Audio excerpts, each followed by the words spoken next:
Hello everyone, I'm Santiago, and today I'm gonna be testing Forza Motorsport 7 demo on the Geforce GTX 750 Ti. For FPS monitoring, this time I won't be using CAM since it's currently not compatible with Universal Windows applications, so I'll be using MSI Afterburner instead. And if you enjoy the content and want to support the channel directly, there's a link to the Patreon page down in the description. So Forza Motorsport 7 demo, I'll be doing 1080p, 900p and 720p. To skip down at those sections of the video, check the description below. So my objective here is to try and get 60 frames per second, or at least over 50 if possible. Since this is what this game was designed for, the consoles will run at 60 frames per second as well, so I'll just target that frame rate. On 1080p I overclocked the GTX 750 Ti and I used pretty much medium settings, which was enough to be at 60 frames per second, but I had to keep dynamic render quality on low, which will disable some of the reflections on the cars and also lower the refresh rate of them, so the reflections will look a little laggy. I only kept that option higher on 720p since I had enough GPU usage to spare. I also had to keep textures on low to avoid running out of VRAM, since we only have 2 GB of VRAM to use here.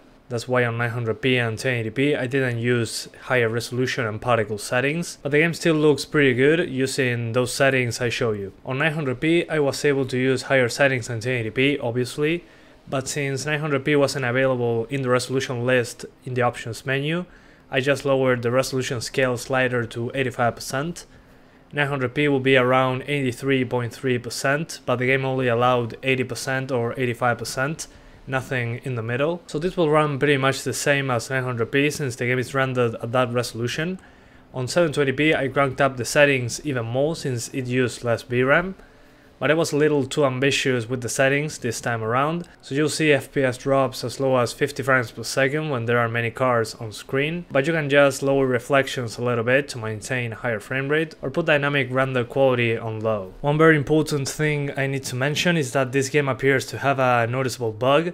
When I first get into a race, everything runs fine, but if I finish or quit the race and join any other event, the game runs much worse, and sometimes it even stutters a lot without a reason at all. So I recommend every time you try different graphic settings or different stages or whatever, just restart the game.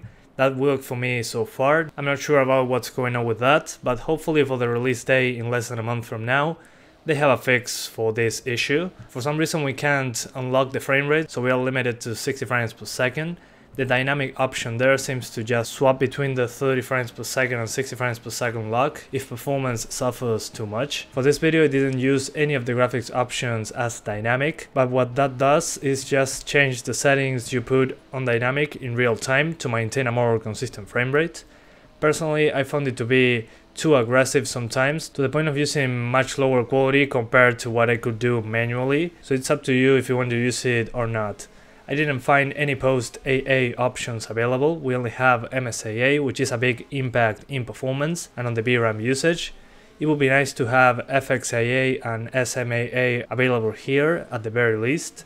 So far the reflection, mirror, anti-aliasing, car quality and shadow options seem to have the bigger impact in performance, so I would try to lower most things in groups to notice a performance improvement. Anyway guys, that's pretty much it. I hope you keep enjoying the video, thanks for watching and see you next time.